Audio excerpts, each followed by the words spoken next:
Junto con Manuel y con Angélica vienen de un peregrinar por Córdoba, por Tucumán, y ahora está acá en Buenos Aires. Así que bueno, ¿qué decir de Pablo? Todos los que estamos aquí de alguna manera lo conocemos. Hoy te preguntaba, Pablo, ¿qué te gustaría que diga de vos? Porque una cosa es lo formal, que lo podemos leer, que nació, no voy a delatar la edad, 58. En la década de los 60, estudió en New York, en Roma, en Viena, se doctoró en filosofía y teología en Roma, se especializó en germánica, se ordenó sacerdote en 1991, se doctoró en 1994, y en el 2014, después de conocerlo a Francisco y Alex, fundó Amigos del Desierto. ¿Qué es lo más característico, así que podríamos decir? Yo creo que cada uno venimos a escucharlo por algo.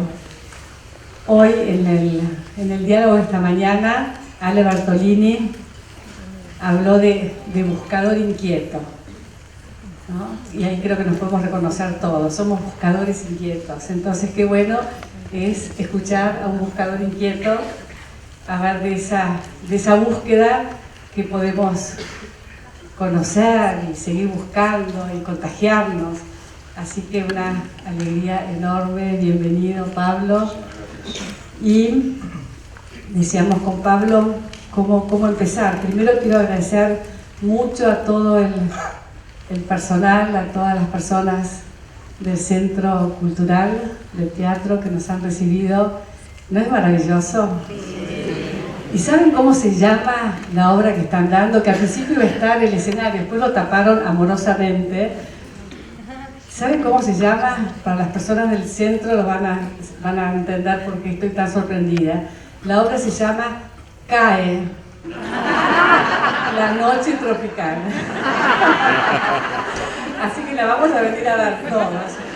Habría que decir, cae la noche tropical.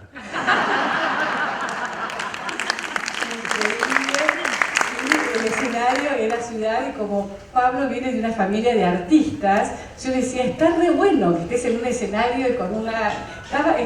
era parte del contexto, bueno, pero amorosamente los del teatro lo pudieron cerrar al fondo. Sobre todo porque de niño yo quería ser actor, así que finalmente he cumplido mi sueño. Y después un agradecimiento también enorme al gobierno de la ciudad, a la Secretaría de la Cultura, a Carmen Polledo, que amorosamente, gentilmente estuvimos buscando, así viendo cuál de los teatros del gobierno, de la ciudad, podían ser más adecuados, con una disposición, con una generosidad. Y bueno, ¿no es maravilloso este lugar?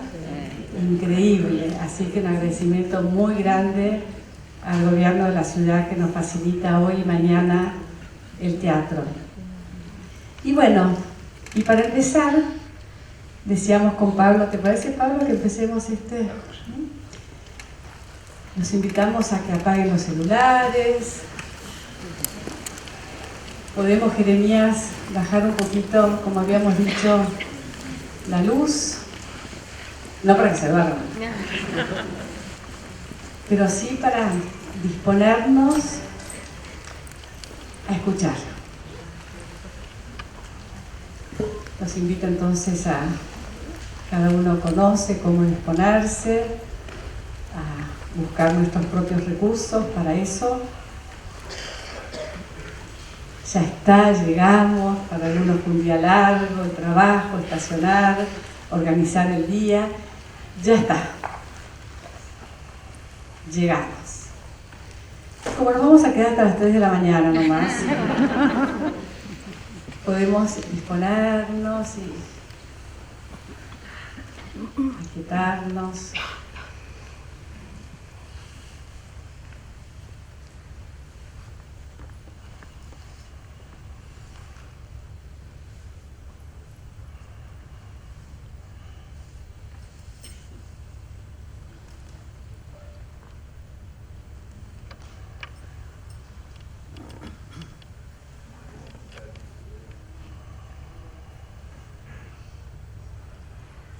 Qué bueno que estamos aquí. Gracias, Pablo.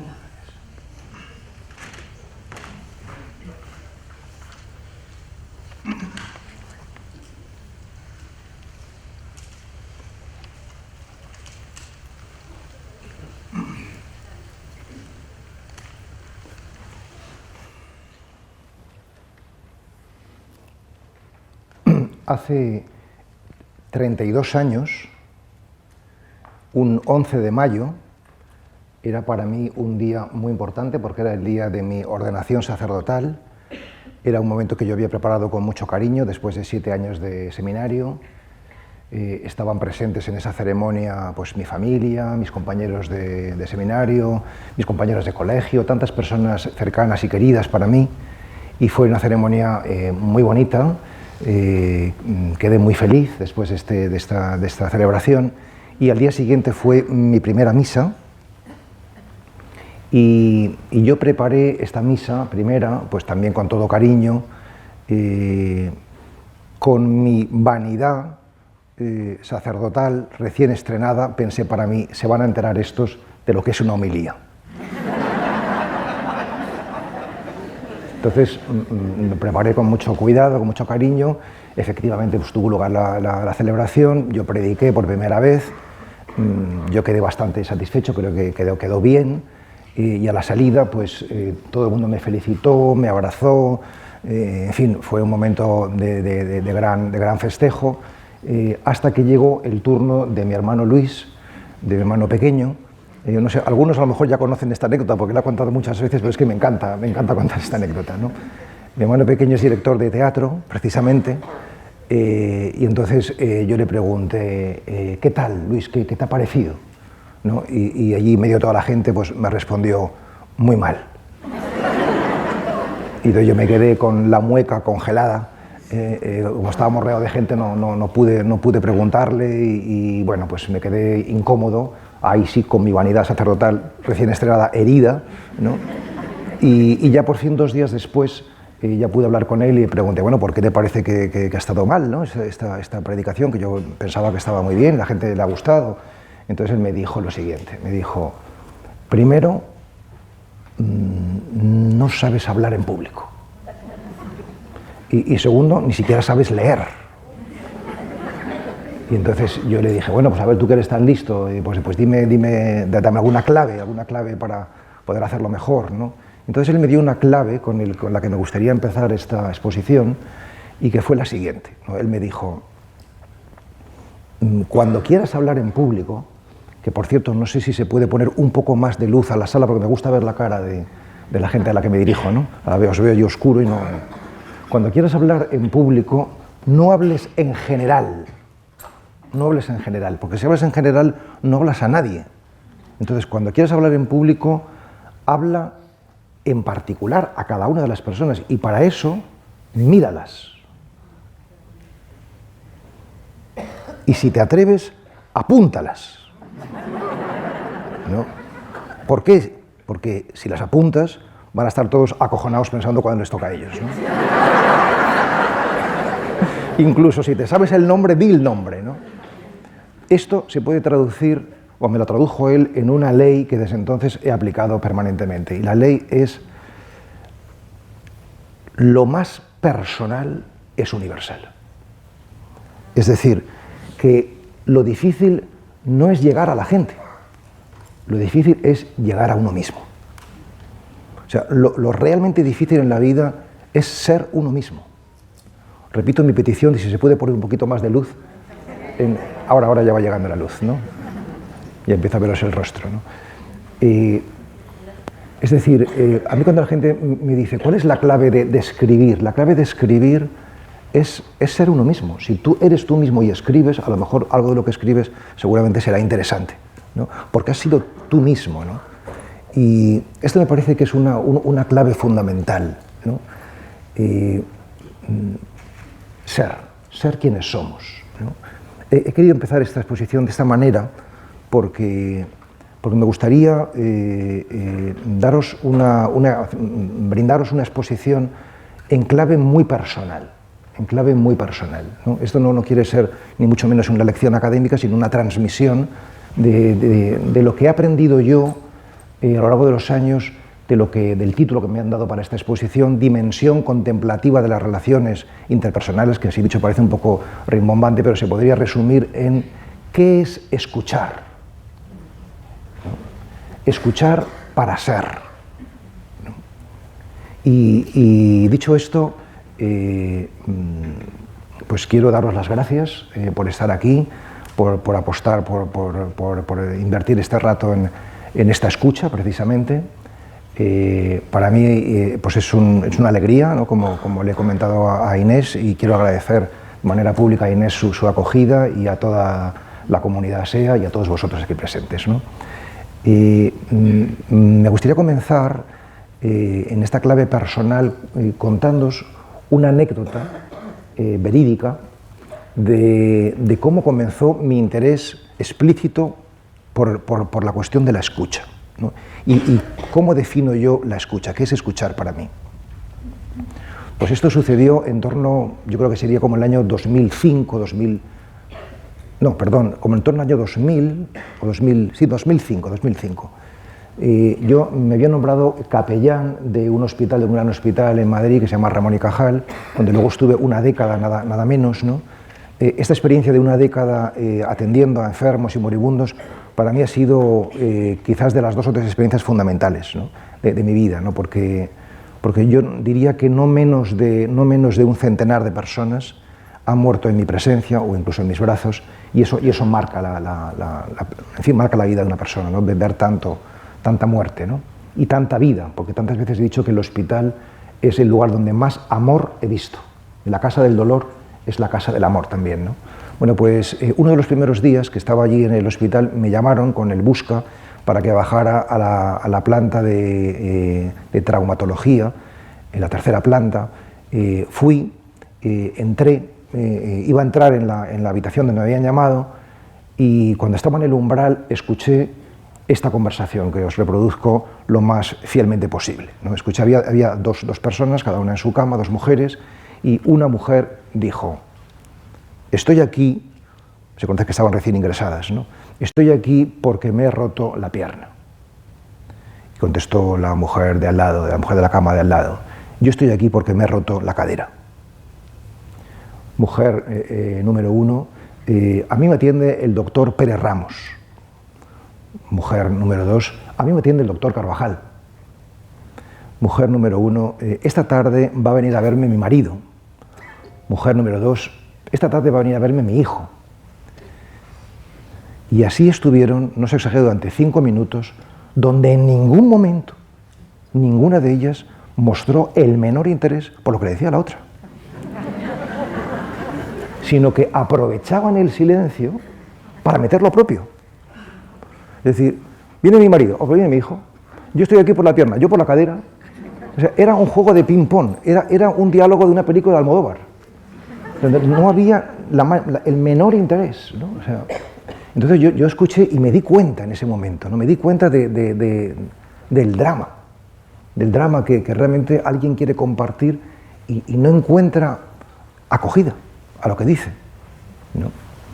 Y entonces ahí empezó mi interés por la escucha, ¿no? Porque yo me dije a mí mismo, yo para ser un buen capellán hospitalario tengo que aprender a escuchar.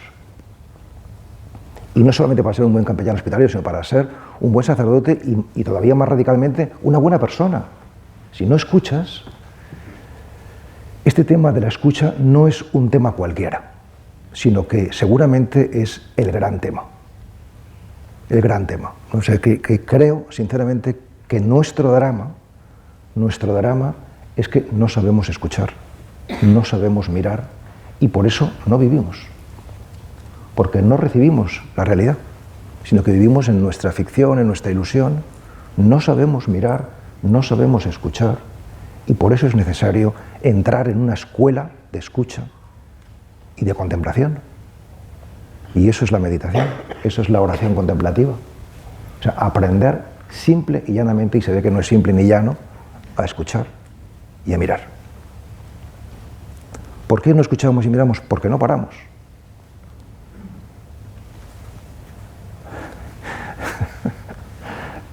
por ejemplo, la gente me dice, oye, pero tú tienes una vida muy activa, no paras, ¿no? Qué bueno, ¿no? Es decir, se asocia no parar con bien, ¿no? O sea, que estás frenético, ¿no?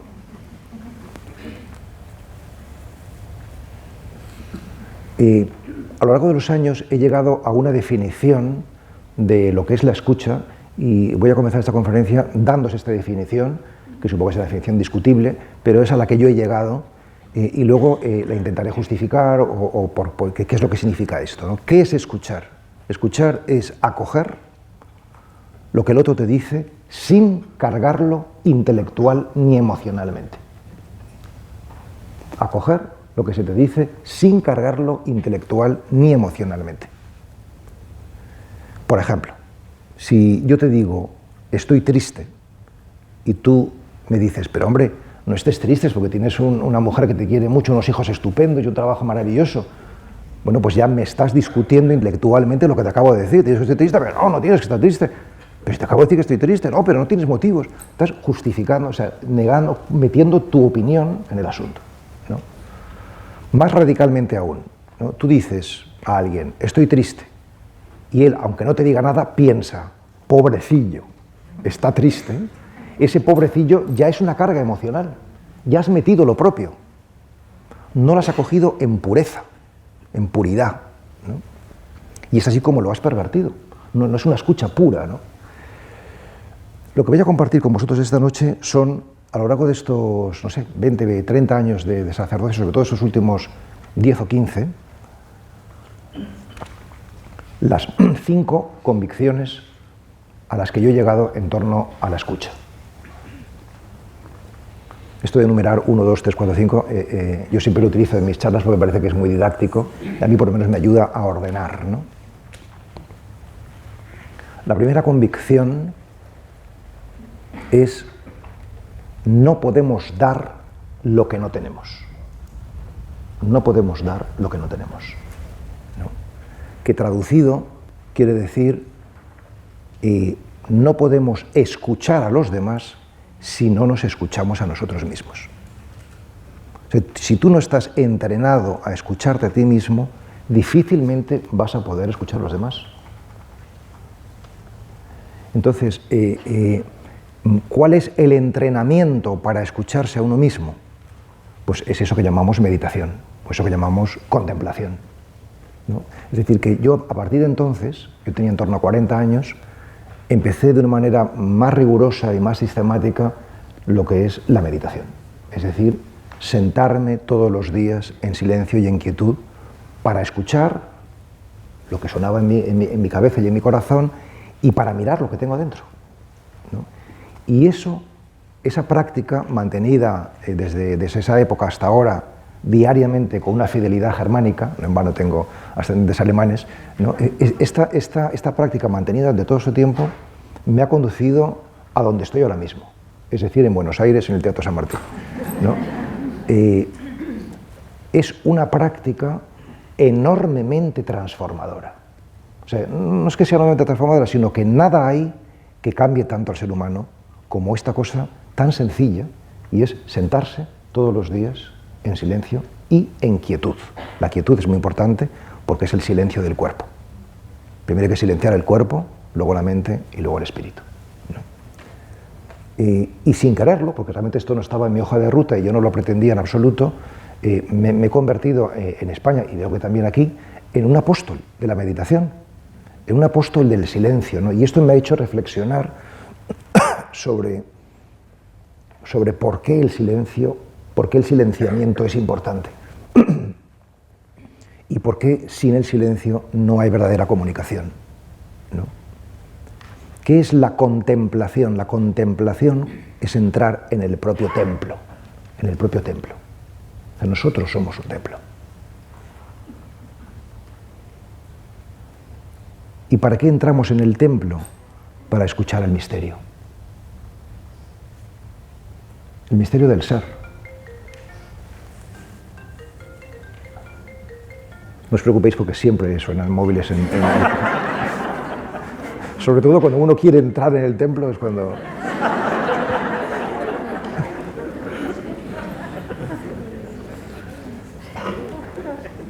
esto que ha sucedido ahora mismo es el drama de nuestro tiempo, ¿no? O sea, es el drama de nuestro tiempo, que realmente nosotros somos la generación por excelencia en la historia de la humanidad conectada con el exterior. Esto es lo que significa Internet, ¿no? Que estamos conectados con el exterior, pero claro, no nos damos cuenta de que a mayor conexión con el exterior, menor con el interior. Y entonces, claro, vivimos para la pura exterioridad. Entonces, si no frecuentamos la interioridad, nunca nos conocemos, vivimos del envoltorio, como dice mi maestro Francisco Jalix, del envoltorio hacia afuera, pero no hacia adentro, ¿no? Y no nos conocemos, ¿no? ¿Por qué es importante conocerse, ¿no? ¿Por qué es importante meditar? Porque no hay una escuela más radical, aunque confieso que es bastante salvaje y cruda, de autoconocimiento. ¿Y por qué es importante conocerse? Porque si no nos conocemos no nos podemos amar, porque nadie puede amar lo que no conoce. ¿Y por qué es importante amarse? Porque si no nos amamos no podemos amar a los demás, porque nadie puede dar lo que no tiene, como acabo de decir hace un rato, ¿no? ¿Y por qué es importante amar a los demás? Porque si no amamos a los demás no nos enteramos de qué va la vida. La vida consiste en eso, si no amamos no nos enteramos de qué va la vida. ¿Y por qué es importante vivir? Así que meditar es para vivir, para estar vivos, para estar despiertos. ¿Por qué es importante vivir? Porque si no vivimos, si no estamos en la vida, no podemos vislumbrar ese misterio, con mayúscula, que los creyentes llamamos Dios. Y esto que acabo de decir es una afirmación muy gorda, porque quiere decir que todo lo que decimos de Dios, que no parta de la vida, es ideología. Es doctrina. No es fiable. Entonces, ¿cuál es el primer mandamiento del meditador? No tomes el nombre de Dios en vano. Es decir, no te precipites para hablar de lo divino, ¿no? Escucha, ¿no? Y esta exposición no quiere ser una exhortación o una clase sobre la práctica meditativa, pero sí que quiero deciros que los 3 anclajes que he aprendido de mi maestro para meditar y que nosotros en la Asociación Amigos del Desierto aplicamos y enseñamos, que son el cuerpo, la mente y el espíritu, es decir, la atención a las manos, la palma de las manos como punto de atención, de concentración, la respiración, segundo anclaje, y el mantra, la palabra sagrada, la recitación de una palabra atenta y amorosamente, esos 3 anclajes nos ayudan a estar aquí y ahora, nos ayudan a estar en el presente, ¿no?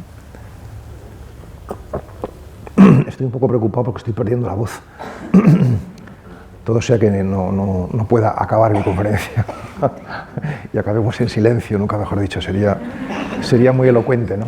Me estoy acordando ahora de una obra de Ionesco, Eugene Ionesco, un dramaturgo extraordinario, ¿no? que escribió un texto increíble que se llama Las sillas, que era la historia de un señor que quería dar un mensaje, ¿no? Y toda la obra es que quiere dar un mensaje a la humanidad, ¿no? Y al final, cuando va el mensaje, pues se baja el telón y acaba la obra.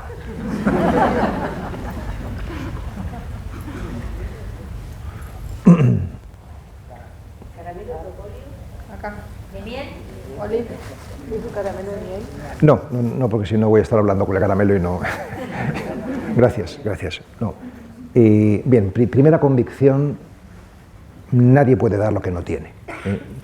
Si queremos escuchar a los demás, hemos de escucharnos a nosotros mismos, ¿no? Segunda convicción,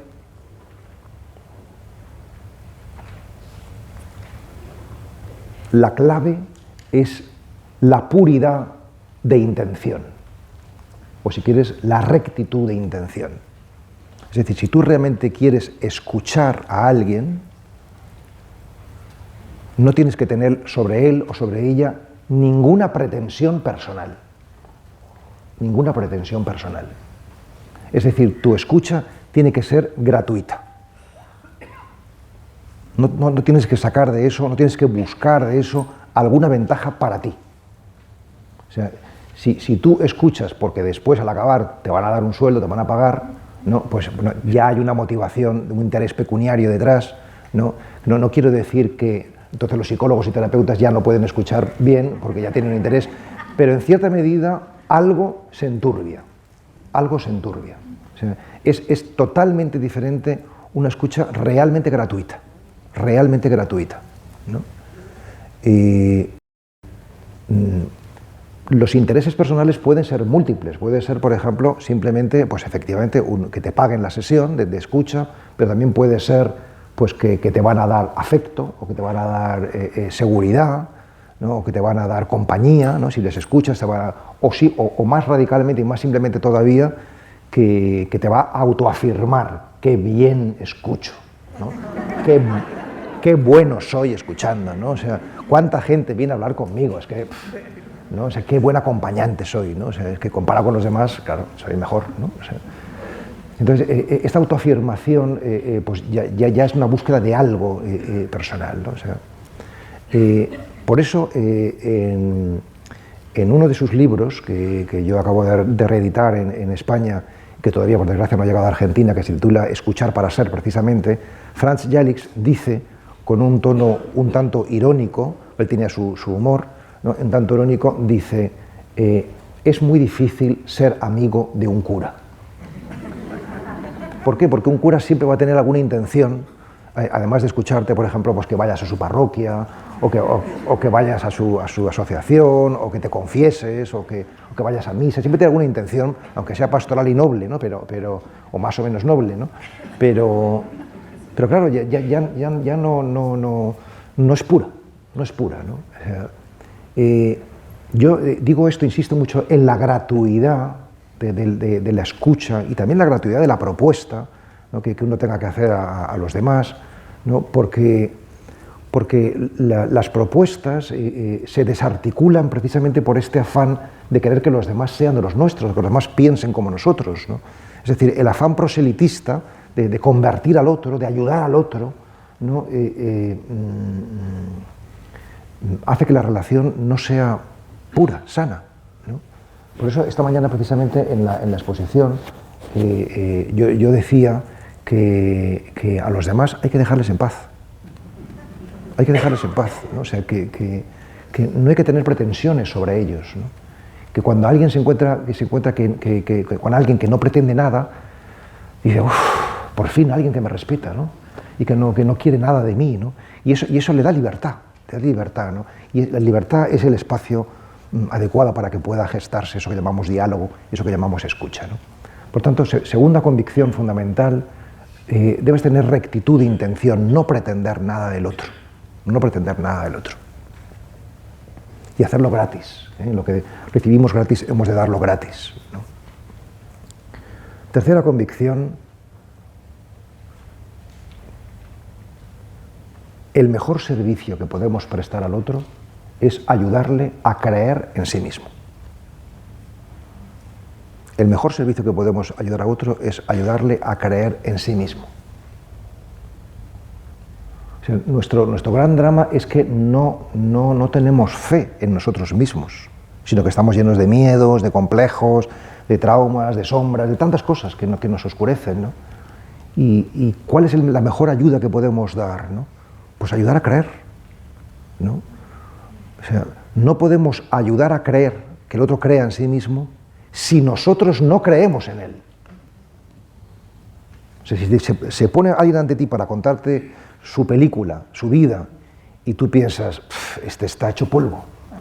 O sea, este ya se ha pasado de la raya, o sea, va a ser difícil, ¿no? Que esta persona con esta situación familiar o con esta historia, con esta experiencia tan dura. O sea, si nosotros no creemos que esa persona puede conocerse y mejorar, si no creemos eso, no le vamos a dar a él la capacidad de que realmente por sí mismo crea en sí mismo y crezca.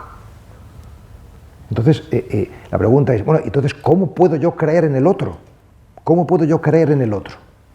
O sea, cuando viene gente tan destruida, con experiencias tan duras de la vida, porque la vida abofetea, como sabéis, igual que yo, ¿no? ¿Cómo podemos ayudar a que el otro crea en sí mismo?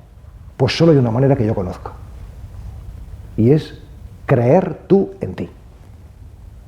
Creer tú en ti. Porque si tú crees en ti, irradias esa fe. Por la sencilla razón que todos testimoniamos sencilla y llanamente lo que somos. O sea, no podemos testimoniar otra cosa que lo que somos. O sea, hay un aura que de alguna manera transmite eso que nosotros somos. Entonces, si tú eres una persona con fe en ti mismo, y para eso sirve la práctica del silencio, para llegar a tu fondo y poder creer en ti mismo, eso es lo que comunicas. ¿No? Y por una segunda razón, ¿no? Y es que solamente si conoces tu fondo, conoces el fondo del otro. Porque en el fondo todos nos encontramos. Y si tú has visto que tu fondo es bueno, estás viendo que el fondo del otro es bueno. Y por tanto tiene posibilidad de vivir esa bondad.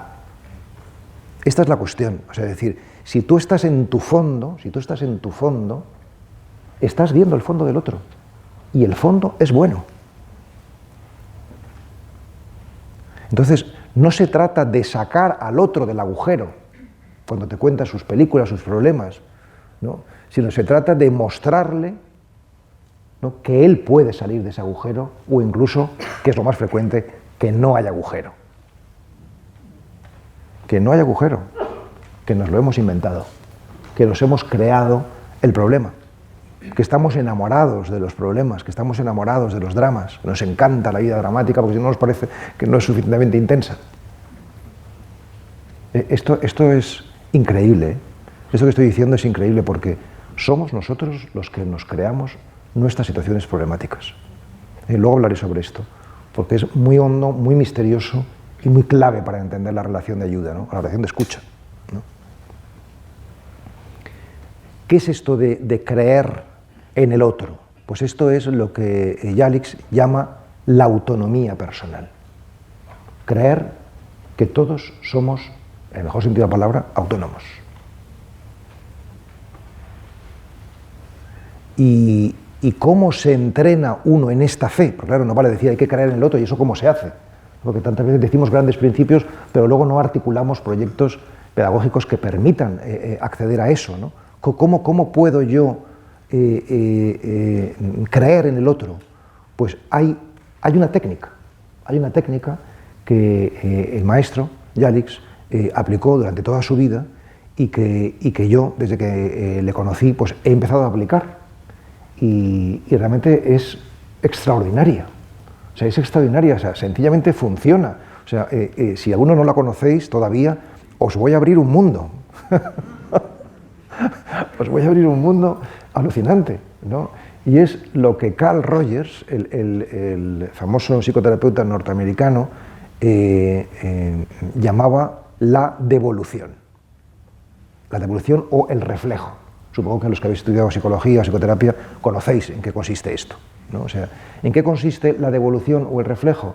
Pues consiste sencillamente que escuchar, tú lo que haces es devolver o reflejar aquello que se te ha dicho, como acabo de decir yo la definición de entrada, sin cargarlo intelectual ni emocionalmente, ¿no?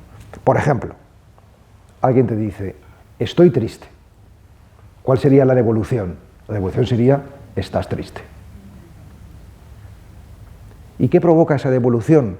Pues provoca que la persona que le dice, ¿estás triste?, dice, sí, estoy triste porque resulta que hoy me he levantado y me he encontrado con que mi hijo pues, se había marchado.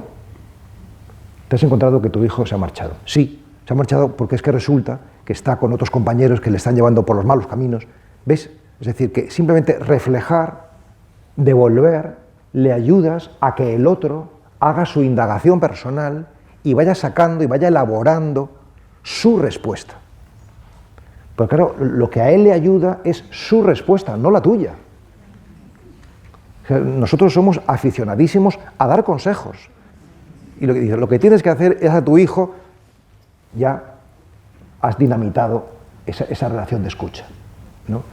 Nosotros solemos responder no con devolución. La devolución o el reflejo prácticamente nunca la utilizamos. O sea, y eso es lo que hemos de aprender, empezar a aplicar la devolución, ¿no? Pues ¿por qué no la aplicamos nunca? Porque aplicar la devolución supone tener unas dosis de paciencia y de humildad importantes. ¿No? Paciencia porque, claro, el ritmo del otro no es el tuyo. Tú eres mucho más listo y más rápido, ¿no? y sabes ya la respuesta de lo que tiene que hacer, ¿no? O sea, pero creer en el otro es respetar su ritmo. Él tiene su manera de llegar, ¿no? No precipitarte, ¿no? O sea, es difícil no precipitarse, porque tú lo ves muy claro, pero hombre, ¿cómo no lo ves? Bueno, es que él tiene su proceso igual que tú has tenido el tuyo, ¿no? Y luego dosis de humildad, ¿no? Para realmente ver cómo se va, sobre esto también hablaré después, gestando su respuesta, la respuesta humana a los problemas, ¿no? Nuestras respuestas suelen ser o bien generalizadoras, por ejemplo, estoy triste, todos están tristes, ¿no? O bien moralizadora, estoy triste, no tienes que estar triste, ¿no? O bien especulativa o teórica, ¿no? Estoy triste, la tristeza es un mal endémico que azota a la humanidad. Nos reímos, pero es así como procedemos. O sea, si nos grabáramos nuestros diálogos y los estudiáramos, nos sonrojaríamos. O sea, yo lo he hecho con los diálogos que he mantenido durante 10 años con mis enfermos en el hospital y me he quedado escandalizado de las estupideces que he podido decir continuamente.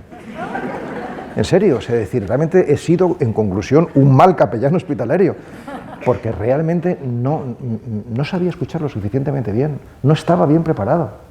O sea, el cargo me quedaba muy grande. O sea, es lamentable, pero hay que reconocer, ¿no? que tantas veces la vida nos pone en encomiendas para las que no estamos preparados, ¿no? Porque tardamos tiempo, ¿no? Entonces, moralizadora, generalizadora, especulativa, tranquilizadora. Estoy triste, no te preocupes, no pasa nada, ya verás cómo todo se arregla, mañana será diferente, tranquilizadora, ¿no?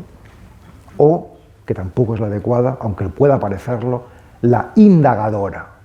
Estoy triste, ¿por qué estás triste? No, parece que tiene su interés personal, ¿no? En meter ahí el dedito, ¿no? ¿Qué es lo que...? No, eso tampoco ayuda. ¿No? Si lo que realmente ayuda es, como si fuese una pared de frontón, devolver, ¿no? En la máxima puridad, ¿no? Y esto hace que el otro trabaje, ¿no? Entonces, no tener miedo a que el otro necesite su tiempo, también sobre esto hablaré enseguida, ¿no? Por tanto, tercera convicción, el mejor servicio que podemos hacer es ayudar a que el otro crea en sí mismo, ¿no? Cuarta convicción,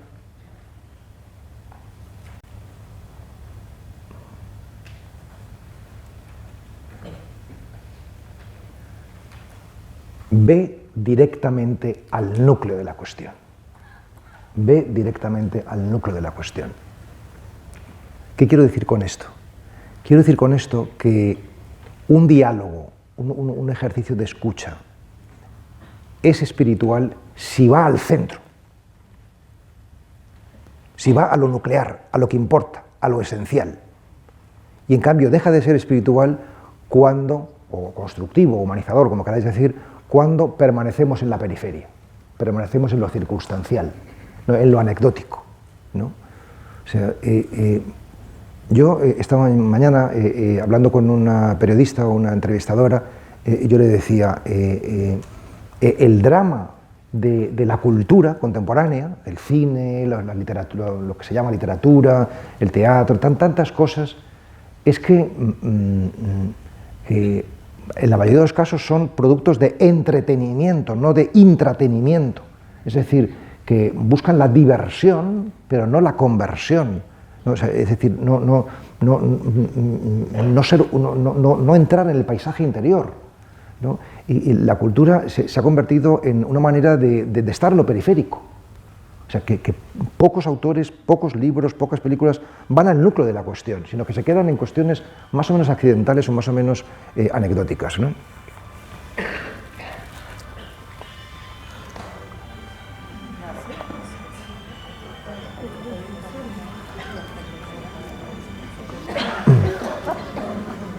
Este silencio es para que el propietario se sienta culpable, ¿no?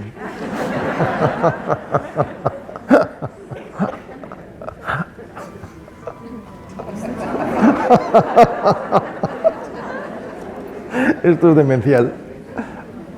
Somos así. Somos así. Hay que reconocerlo, este es el punto de partida. Estamos mal.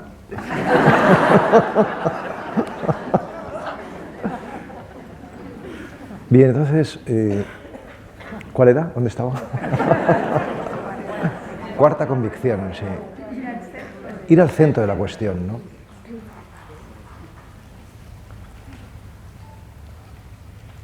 Nos cuesta ir al centro. ¿Por qué es importante ir al centro o al fondo, que es lo mismo?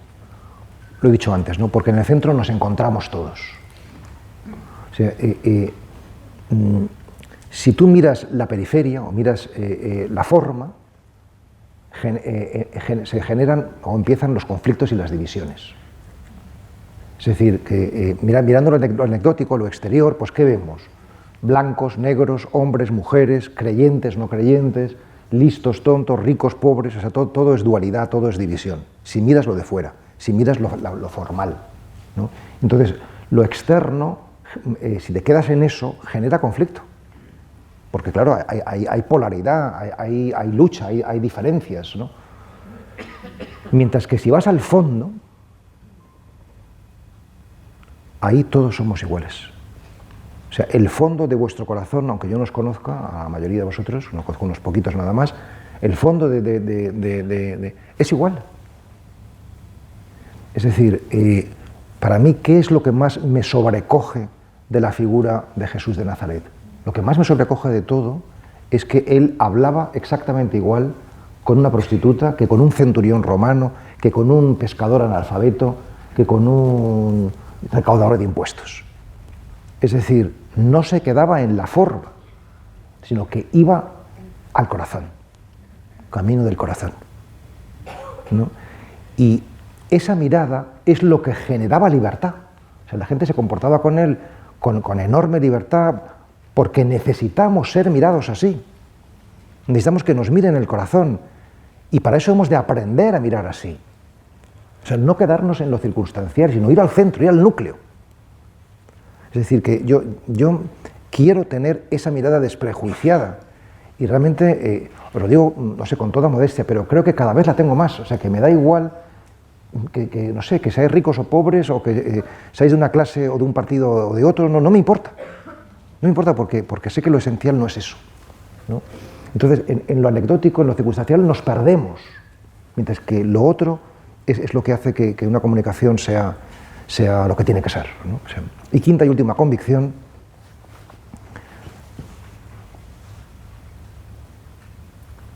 lo que hace un diálogo espiritual, constructivo, es los silencios. O sea, sin silencio no hay espiritualidad. Hasta el punto que podemos decir que espiritualidad es silencio. Es decir, lo más interesante de todo lo que estoy diciendo son los silencios que hay entre mis palabras y entre mis frases. ¿Por qué? Porque es lo que permite que vosotros acojáis. Entonces, si yo hablo muy deprisa, no os permito acoger. Entonces, realmente no me interesa la comunicación, sino que me interesa simplemente, pues como hacen los telediarios, ¿no? O sea, bombardear, pero sin posibilidad de elaborar. O sea, uno no puede hablar de sus sentimientos deprisa. O sea, cuando uno habla de sí mismo, habla necesariamente despacio. Entonces, si queréis saber si alguien está hablando de corazón, hay un criterio inequívoco, y es que se habla despacio. Si se habla deprisa, no puedes hablar desde el corazón, estás hablando de memoria. O sea, ¿por qué la lentitud es importante? Porque solamente cuando hay lentitud hay consciencia. O sea, y lo que hace que un acto sea humano es la consciencia.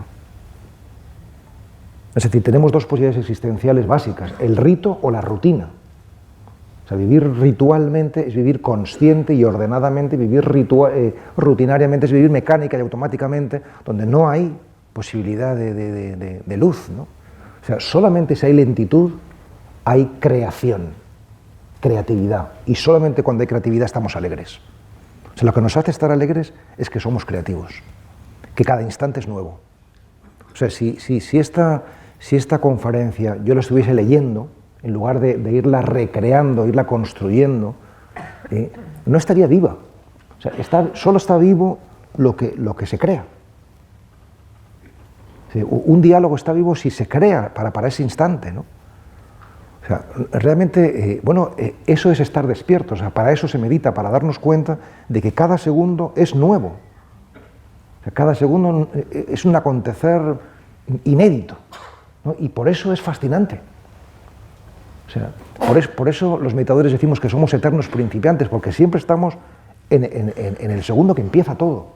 O sea, en realidad todo está empezando continuamente. Y por tanto, en realidad no hay ninguna carga del pasado. Las cargas del pasado son una invención de la mente. O sea, todo puede suceder nuevo, diferente. No está escrito nada. Es increíble, pero es así. O sea, hay dos palabras que son las que nos hacen bien y nos sanan, que son creación y contemplación. Creación, María, y contemplación, José. María y José. Y cuando María y José se juntan, pues nace el niño, nace el espíritu. No sé, y estamos llamados a esa fecundidad, ¿no? de dar a luz, ¿no? Y eso solamente se puede decir con un talante creativo y un talante contemplativo, ¿no? O sea, la verdadera contemplación genera creatividad, y la verdadera creatividad genera contemplación. O sea, se piden, se llaman el uno al otro.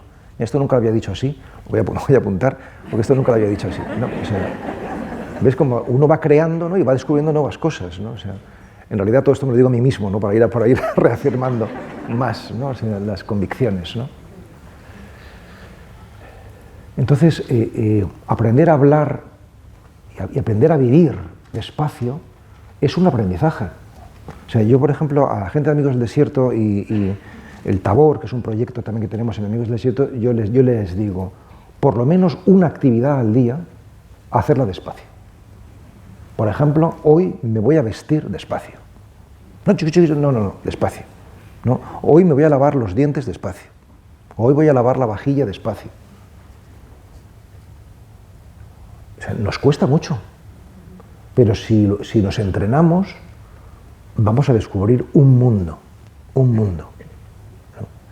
Si tú no hablas deprisa, sino despacio, generas la posibilidad de que el otro te pueda entender, te pueda responder de verdad, ¿no? Bien, conclusión de estas 5 convicciones. Nada más me falta la conclusión y un cuento final que os quiero contar, ¿no? O sea, ¿cuál es la conclusión?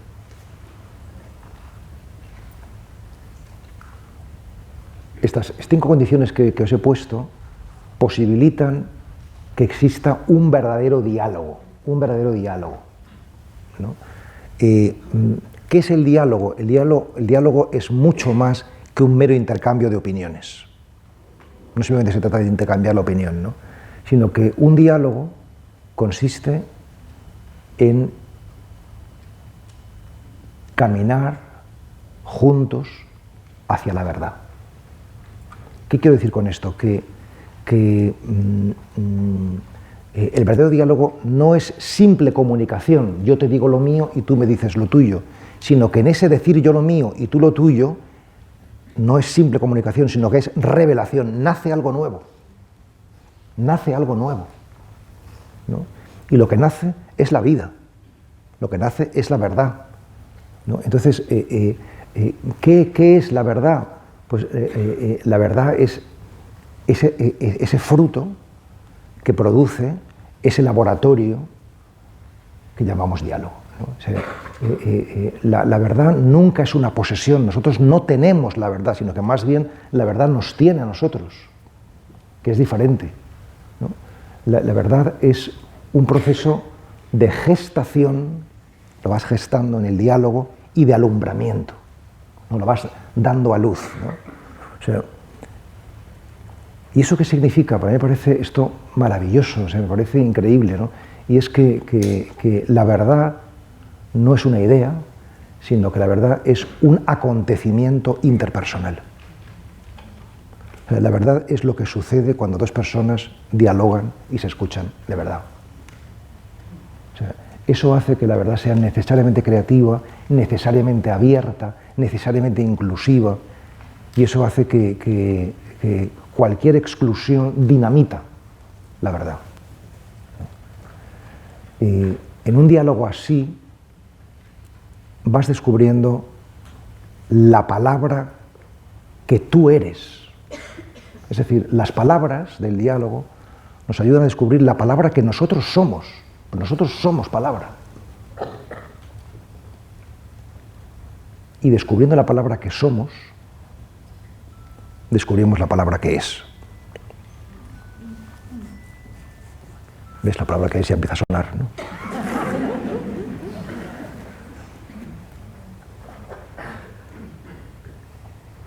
Voy a concluir contándoos un cuento que a lo mejor a algunos no os gusta y a lo mejor muchos se quedan un poco perplejos ante esta historia, pero yo me quiero arriesgar a contaros este cuento. Esta es la historia de dos personas que van por el bosque caminando, ¿no? Y de pronto uno de ellos ¡pah!, recibe un flechazo, cae abatido, ¿no? Y el otro corre a ayudarle porque se está desangrando con este flechazo que ha recibido, ¿no? El otro corre a ayudarle y cuando va a ayudarle, el que está malherido, sangrando, dice: espera, antes de sacarme la flecha, me gustaría saber quién la ha disparado.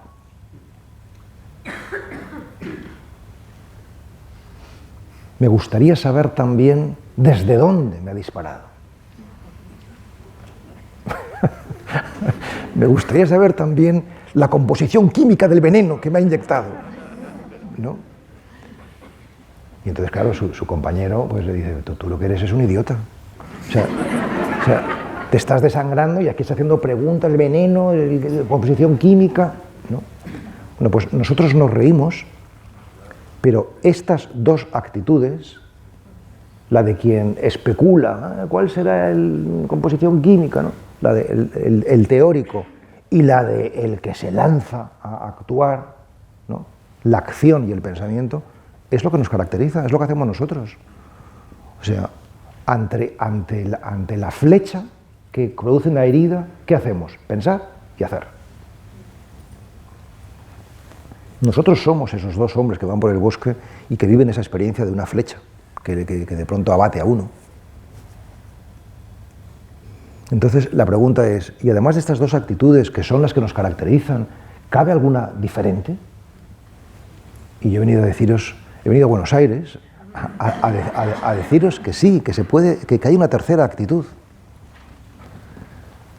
que os va a parecer alucinante y os va a parecer, seguramente, no sé, habrá gente que a lo mejor sí que la entiende, la comparta, ¿no? Porque es muy misteriosa, muy misteriosa, muy incomprensible de entrada. Y esa actitud es mirar la herida, mirar la flecha.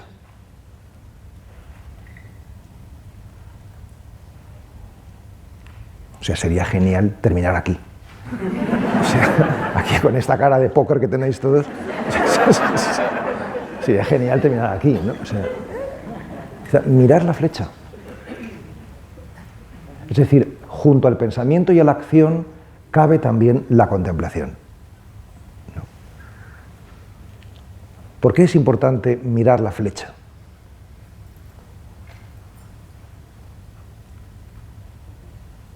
O sea, esto no es un cuentecito, os quiero contar una experiencia personal. O sea, porque mirando la flecha, mirándola bien, puedes descubrir, como yo descubrí en su día, que el arquero eres tú. Solamente, este es un descubrimiento que solamente la contemplación te lo da. Y entonces te preguntas, ¿pero por qué me he disparado una flecha? Hace unos 20 años yo tuve un problema importante con la jerarquía eclesiástica, ¿no? y no voy a entrar en el problema porque no tiene ningún interés, son cosas anecdóticas que no van a ningún sitio, ¿no? O sea, pero durante mucho tiempo, durante tanto tiempo, yo pensé que yo era una víctima, o sea, que ellos eran malos y me habían hecho mal, y por tanto ellos eran los verdugos y yo era la víctima, ¿no? Y tuvo que pasar una década para que yo me diera cuenta de que ellos malos, por supuesto que eran, eso no lo vamos a dudar, eso no lo vamos a dudar, ¿no? O sea, pero que de alguna manera yo les había puesto la flecha en el arco para que me la dispararan. Es decir, que de alguna manera mi alma necesitaba ser herida para crecer. Mi alma necesitaba ser herida para crecer, porque si no, no me enteraba de lo que es la vida. O sea, mi yo superficial no lo sabía, pero mi yo profundo sí que lo sabía. Y por eso lo provocó. Es decir, o sea, solamente desde la contemplación descubres que tú mismo eres el que te haces daño para crecer. Es decir, este trabajo contemplativo es para que exista un desplazamiento del ego al yo. Yo soy el arquero, yo soy la flecha.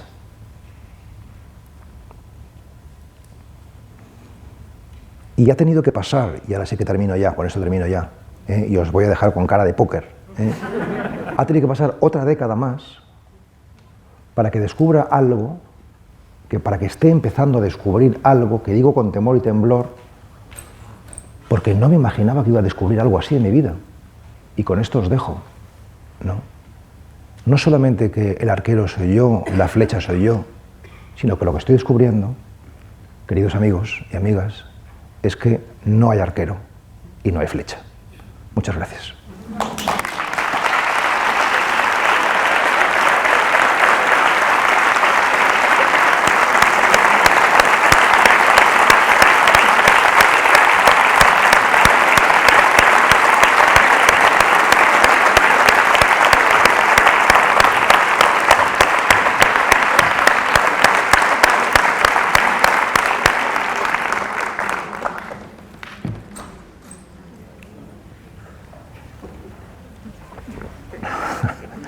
¿Qué hacemos con la flecha? Vamos a ir ya terminando, bueno, todo lo que hemos recibido, escuchado, y qué bueno sería si al salir de acá nos damos como el tiempo para seguir, no sé, recibiéndolo, escuchándolo.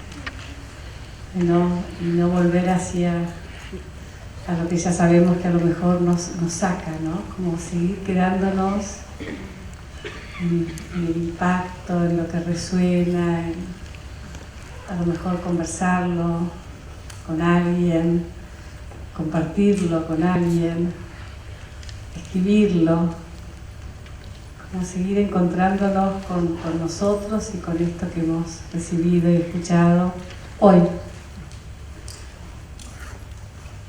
Habíamos pensado en algún momento en la conveniencia o no de dar lugar para las preguntas.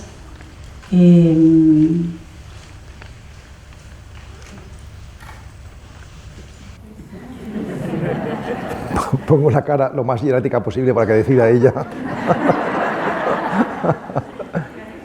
Yo sí que estoy abierto pero claro, es verdad que son las 8, ¿no? Igual es un poco tarde, no lo sé. Como ustedes decidan, yo estoy dispuesto a... Equipo, 3 preguntas, porque nos gusta el número 3, no más. 3 preguntas, me parece muy bien.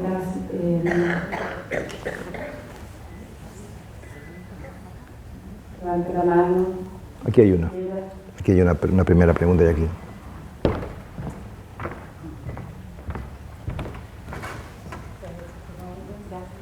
Hola Pablo, soy Lourdes. Vos siempre decís que lo difícil es querer meditar, no meditar. ¿Tiene que ver con esta herida que no queremos ver o que nos cuesta ver? Esto de la herida y de la flecha es algo muy, muy serio, ¿no? O sea, porque decir que no hay flecha o que no hay herida es lo mismo que decir que todo es una flecha y que todo es una herida. Es decir, vacío y plenitud son las dos caras de la misma moneda, ¿no? O fondo y forma, ¿no? Y bueno, yo siempre digo que tenemos no miedo de mirarnos, sino pánico, ¿no? Porque, y realmente tenemos un pánico justificado, porque realmente hay un pozo de oscuridad dentro de nosotros muy hondo, muy hondo. Pero hay algo más hondo, por lo menos así lo pienso, lo siento y lo creo yo, ¿no? Algo más hondo que ese pozo de oscuridad, que ese subconsciente, ¿no? Y es que también somos un pozo de luz, ¿no? Pero claro, hay que atravesar toda esa oscuridad para llegar a esa luz, ¿no? O sea, yo creo que el trabajo espiritual, el trabajo interior es un combate, ¿no? Un combate muy sui generis, muy especial, pero no deja de ser una lucha, ¿no? Y realmente si no estamos dispuestos a atravesar ese territorio sombrío, ese inconsciente, o sea, que no son los pecadillos personales, ¿no? O sea, ni siquiera los traumas o experiencias negativas que hemos podido vivir y que no hayamos sabido elaborar, sino que es algo mucho más ancestral, mucho más profundo, mucho más radical, que tiene que ver con el arquetipo colectivo del ser humano, ¿no? Oscuro, ¿no? Y que está ahí. O sea, que yo creo que por eso es urgente redimir primero, o trabajar primero lo personal para por fin entrar en lo universal, ¿no? Que es lo que nos afecta a todos, ¿no? Pero yo lo que sí que creo es que, aunque sea de manera, en fin, modesta, pero ese trabajo merece muchísimo la pena, llegues hasta donde llegues. Si llegas muy lejos, pues mejor, pero aunque no llegues tan lejos, a donde hayas llegado ya está bien. O sea, es bueno, se vive con más consciencia, con más calidad de vida, con más sentido, con más profundidad, con mayor plenitud, ¿no? O sea, de verdad que o sea, no me pongo a mí mismo como modelo en absoluto, porque yo realmente, en fin, tengo muchísimo que aprender, ¿no? Y me siento, yo siempre me preguntaban antes, Inés, ¿cómo te presento? Pues yo tenía ganas de decirle, pues como un discípulo, porque un discípulo es uno que sigue una disciplina, y yo realmente he seguido una disciplina desde que era adolescente. O sea, que he tenido esta pasión espiritual, esta inquietud, ¿no? O sea, religiosa y trascendente, ¿no? Que me ha habitado, pero creo realmente que todos sin excepción, por muy heridos que estemos, podemos hacer esta aventura. O sea, que esta llamada es universal, ¿no? Y además no solamente creo que todos podemos, porque el camino es profundamente sencillo. O sea, no es fácil, es largo y sinuoso, pero es sencillo. O sea, realmente exige simplemente la determinación, la determinada determinación, ¿no? Y ciertamente la constancia, ¿no? Sí. Pablo, yo soy Marcela. Te quería preguntar, en esta forma de escucha que vos decís de ir devolviendo, por ejemplo, esas tristezas, en esa forma que vos contabas, a mí me da como ese miedo de que la persona a la cuarta vez que le diga sea como una técnica, ¿no? Y como que eso me trabaría, digamos. Sí, entiendo perfectamente y seguramente vas a vivir, si lo practicas, algo así. O sea, vas a vivir algo así si lo practicas, es decir, que llegará un momento donde te das cuenta de que a lo mejor no te has entrenado lo suficiente o necesitas practicar más. No sé, yo te invitaría, o os invitaría a todos, me invito a mí mismo el primero, ¿no? A hacer este ejercicio con nosotros mismos primero. O sea, por ejemplo, decir, hoy, no sé, estoy contento. Vamos a dejar la tristeza, vamos a entrar, estoy contento, ¿no? O sea, ¿estás contento? Estoy contento, sí, porque esta tarde he visto a una persona a la que quiero mucho. ¿Has visto a una persona que quieres mucho? Sí, es decir, que hagamos nosotros mismos el ejercicio para ver cómo tirando del ovillo, ¿no? va saliendo realmente todo, ¿no? Pero sí, es una cosa que conviene entrenar, ¿no? Y a lo mejor tampoco hay que agarrarse a la técnica de manera absolutista o radical, porque a lo mejor se convierte en una trampa, ¿no? Pero sí irla ensayando, o sea, poco a poco, ¿no? O sea, hasta ir descubriendo pues, sus potencialidades, ¿no? Yo recomiendo este libro de Jalics, que se titula Escuchar para ser, aprendiendo a compartir la fe, se titula en la versión original, primera, ¿no? Donde él da ejemplos concretos de cómo proceder, ¿no? para aprender este camino de la devolución, el reflejo. Sí. ¿Cómo estar ante el dolor del otro y que no me duela? Si tú estás bien ante el dolor del otro, necesariamente tiene que doler. O sea, de otra manera, no estarías realmente acogiendo lo que el otro es, ¿no? Esta es una pregunta muy buena y muy interesante, ¿no? Yo he tenido la experiencia en el hospital de entrar en muchas habitaciones donde acababa de morir alguien o donde estaba alguien agonizando, ¿no? Y tantas veces me han dicho familiares, dígale algo, padre. Pero vamos a ver, o sea, ¿cómo vas a decir algo si estás recién llegado a esta habitación, no sabes ni quién es? O sea, si caes en la trampa de decir algo, vas a decir un lugar común, vas a decir una estupidez, vas a decir algo es decir, que ante el dolor lo más sensato es una presencia silenciosa y afectuosa. Silenciosa no significa descomprometida, sino que te comprometes desde dentro, no lo sacas fuera, ¿no? O sea, cuando hablamos de pasividad, de recibir lo que hay, no estamos hablando de no hacer nada, sino de no hacer nada fuera, tienes que hacerlo dentro, ¿no? Y cuando ya se ha gestado, puedes alumbrar una palabra, pero no antes de tiempo, ¿no? Casi todas esas palabras son prematuras, ¿no? Entonces, a mi modo de ver, el ideal no es la impasibilidad, que es lo que está detrás de tu pregunta, es decir, no sufro ante el dolor ajeno y estoy allí, ¿no? Acompañándolo. El ideal no es la impasibilidad budista, ¿no? O búdica, ¿no? Pero tampoco lo que solemos entender por la pasión cristiana, ¿no? Es decir, sufrir y cargar con el problema del otro, ¿no? Sino lo que a mí me gusta llamar, aunque sé que es una contradicción, una pasión apacible. Una pasión apacible, ¿no? Es decir, cómo vivir apasionada y serenamente al mismo tiempo, ¿no? Esa es la cuestión, ¿no? O sea, una pasión apacible es una contradicción, ¿no?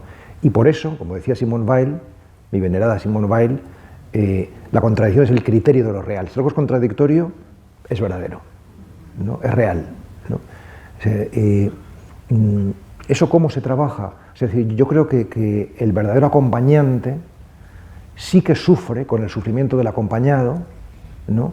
Pero sabe elaborar ese dolor, sabe elaborar ese sufrimiento. O sea, no le da rienda suelta, ¿no? Sino que, bueno, es para lo que sirve la meditación. La meditación sirve para que cuando somos acechados por las emociones oscuras, por la tristeza, la ira, la rabia, tantas cosas, no es que no vamos a tenerlas, al contrario, cuanto más luz, más demonios tienes, más oscuridad te acecha, ¿no? Pero las ves venir, las paras, te distancias, o sea, las observas, solamente con observarlas ya estás distanciado de ellas y por tanto tienes más señorío sobre ti mismo para no dejarte involucrar, ¿no?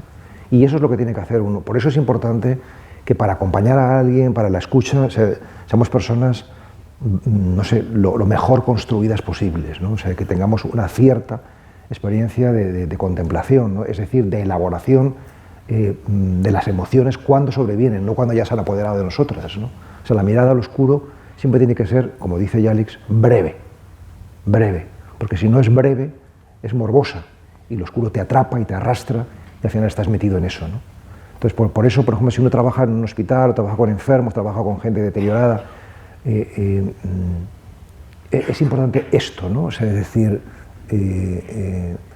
saber salir, o sea, meterte pero saber salir, no quedarte ahí entrampado, ¿no? Bueno, familia, pues habrá que ir a tomar una cerveza, ¿no?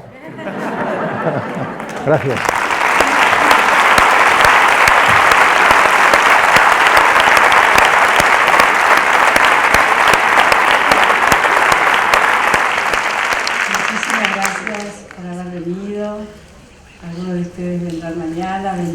nosotros y les proponemos un desafío. Mira que cuando acaba una obra se levanta y un bullicio. ¿Qué les parece si nos proponemos como desafío el salir en silencio? Como que hemos estado en silencio porque hemos escuchado hablar en voz alta, pero sigamos escuchando. Al menos démonos un tiempo para seguir escuchando. Entonces, salgamos en silencio. Cuando ya estemos en el hall ahí, pues ahí hablemos, pero ¿les parece? Bueno. También quiero deciros que si alguien quiere que le firme el libro, yo se lo firmo con mucho gusto y que me ha encantado estar con todos vosotros. Gracias de corazón. Por aquí te firmo.